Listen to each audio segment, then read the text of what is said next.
अब जो नेक्स्ट आता है हमारे पास क्लास 10th का टॉपिक आता है। क्लास 10th के टॉपिक में हमारे पास मीन के दो मेथड हो जाते हैं। फर्स्ट हो जाता है डायरेक्ट मेथड और सेकंड होता है एज्यूम मीन मेथड। अगर हम डायरेक्ट मेथड की बात करते हैं तो उसका फॉर्मूला आता है हमारे पास summation of fi xi upon summation of fi। अब जो ये आगे सिंबल बना हुआ है इसका मतलब क्या होता है सम। fi xi का मतलब क्या होगा कि यानी कि जो हमारे पास फ्रीक्वेंसी और क्लास मार्क है उनकी दोनों की प्रोडक्ट का जो सम आएगा वो हमारे पास यहाँ पे टोटल हो जाएगा उसका। ऐसे ही फ्रीक्वेंसी का जो टोटल होगा वो हमारे पास समेशन ऑफ fi हो जाएगा। काफी जगह आपको इसको n भी लिखा हुआ दिखाई देगा। तो इसको समझते हैं हम, एक एग्जांपल ले लेते हैं कि हमारे पास क्लास इंटरवल्स दिए हुए हैं 0 to 10, 10 to 20 ऐसे करके 50 तक, और हमारे पास फ्रीक्वेंसी गिवन है 5, 10, 12 एंड 15 एंड 18। तो अब निकालते हैं हम यहाँ पे xi। xi क्या होता है हमारे पास क्लास मार्क होता है। तो इसका फॉर्मूला होता है हमारे पास upper limit plus lower limit by 2। अब ये क्या हो गया हमारे पास अपर लिमिट हो गई और ये लोअर लिमिट हो गई। अगर दोनों को ऐड करके उसका हाफ कर दोगे तो हमारे पास क्या आ जाएगा क्लास मार्क निकल के आ जाएगा। तो कैंसिल करोगे तो इसके क्या आ जाएगा हमारे पास 5। ऐसे ही नेक्स्ट वाले में 10 प्लस 20 30, 30 का हाफ करोगे तो हमारे पास 15 आ जाएगा। उससे नेक्स्ट में 25, 35 एंड 45। अब हमें फॉर्मूले में क्या चाहिए fi xi चाहिए, यानी कि दोनों की प्रोडक्ट चाहिए यहाँ पे। तो दोनों को क्या कर लेंगे मल्टीप्लाई कर लेंगे। तो 5 5 यहाँ पे लिख लेते हैं हम fi xi। तो 5 5 25, 15 इंटू 10 करोगे तो हमारे पास 150, 25 इंटू 12 करेंगे तो हमारे पास 25 टू 50, 5 कैरी चला गया तो 1, यानी कि हमारे पास 300 आ गया यहाँ पे अगर हम 12 करते हैं। ऐसे ही नेक्स्ट में अगर 15 को 35 से करोगे तो 15 5 75, 15 3 45, 45 प्लस 7 52। ऐसे ही 18 को 45 से 18 5 हमारे पास 90, 9 कैरी चला गया 72, 72 प्लस 9 81। तो इसका अगर हम टोटल कर लेंगे तो हमारे पास क्या आ जाएगा फ्रीक्वेंसी का टोटल आ जाएगा। ऐसे यहाँ पे फ्रीक्वेंसी का टोटल क्या हो जाएगा समेशन ऑफ fi। इसको टोटल करते हैं तो हमारे पास 60 निकल के आ गया ऐड करेंगे तो। ऐसे ही जब हम यहाँ पे टोटल करते हैं तो ये क्या बन गया हमारे पास summation of fi xi। Add करते हैं इसको तो ऐड करेंगे तो 525 प्लस 25 550 प्लस 50 600 700 1000, यानी कि हमारे पास 1810 निकल के आ गया। अब इसी को हम आइडेंटिटी में पुट करेंगे तो हमारे पास क्या निकल के आ जाएगा मीन निकल के आ जाएगा, जो कि किस फॉर्मूले से होगा डायरेक्ट मेथड से होगा। यानी 1810 अपॉन 60, 0 से 0 कैंसिल। जब हम 6 से कैंसिल करेंगे इसको 6 3 18 तो हमारे पास 1 रह गया। 1 तो डिवाइड होता नहीं है तो 0, तो पॉइंट लग गया आगे 10, तो 10 पे किस पे चला जाएगा 1 पे तो 40, फिर हमारा 6 पे चला जाएगा। तो अप्रोक्स हमारे पास 30.16 क्या निकल के आ गया यहाँ से मीन निकल के आ गया। तो ये था हमारे पास डायरेक्ट मेथड।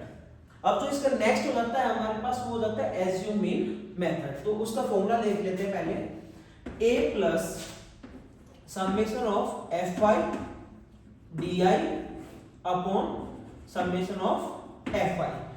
a का मतलब क्या हो रहा है यहाँ पे कि एज्यूम, कि हम यहाँ से कोई भी एक मीन की वैल्यू एज्यूम कर लेंगे कि ये हमारे पास क्या होगा मीन होगा।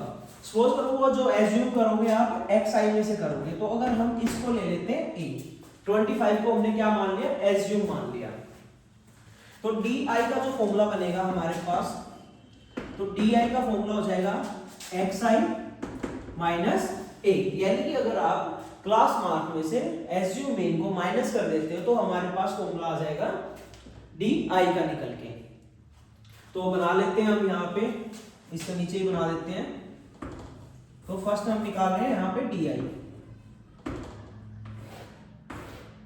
तो di जब हम निकाल लेंगे तो 5 माइनस 25 करोगे आप तो क्या आ जाएगा हमारे पास माइनस 20।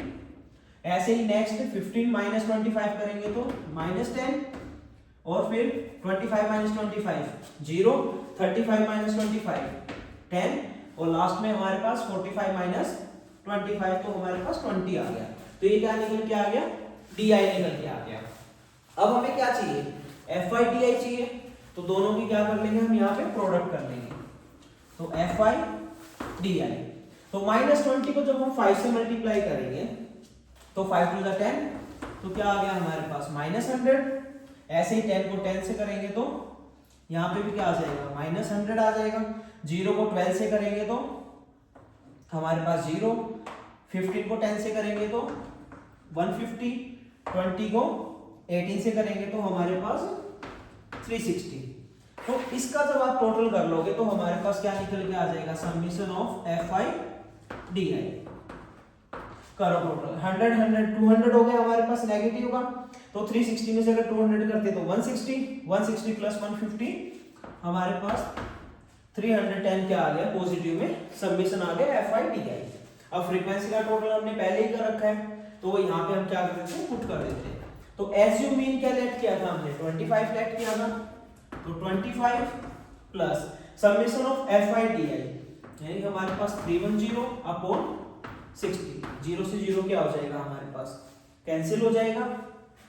तो इसको सोल्व करोगे तो आगे क्या आ जाएगा हमारे पास 25 प्लस, अब 31 को अगर हम 6 से डिवाइड करते हैं तो 6 5 30, तो 1 रह गया हमारे पास, ऊपर से 0 ले लेंगे तो यहाँ पे क्या आ जाएगा हमारे पास 16, दोनों को ऐड करो तो 30.16 यहाँ से भी क्या आ गया है, अप्रोक्स हमारे पास मीन निकल के आ गया।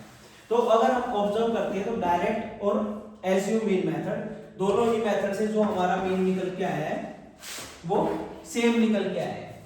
तो ये क्या हो जाता है हमारे पास मीन के फॉर्मूले हो जाते हैं दो। अगर आपके पास कैसा भी क्वेश्चन आ जाए आप इसको ऐसे ही सोल्व करोगे। अगर क्वेश्चन के अंदर आता है कि आप मीन निकाल दो तो आपके पास चॉइस होती है, आप डायरेक्ट मेथड से भी कर सकते हो, एसयू मीन मेथड से भी कर सकते हो। अगर आपके पास स्पेसिफिक मेंशन करके आया हुआ है कि आपको डायरेक्ट मेथड यूज करना है या एसयू मीन मेथड ही यूज करना है तो आप वही फॉर्मूला लगाओगे वहां पे। अगर आप उसकी जगह कोई और फॉर्मूला लगा के आते हो तो उसका मतलब क्या हो गया, आपका आंसर तो सही आ जाएगा बट सॉल्यूशन गलत हो जाएगा, तो वहां पे नंबर नहीं मिलेंगे। तो इसलिए आपको इसमें फोकस रखना है।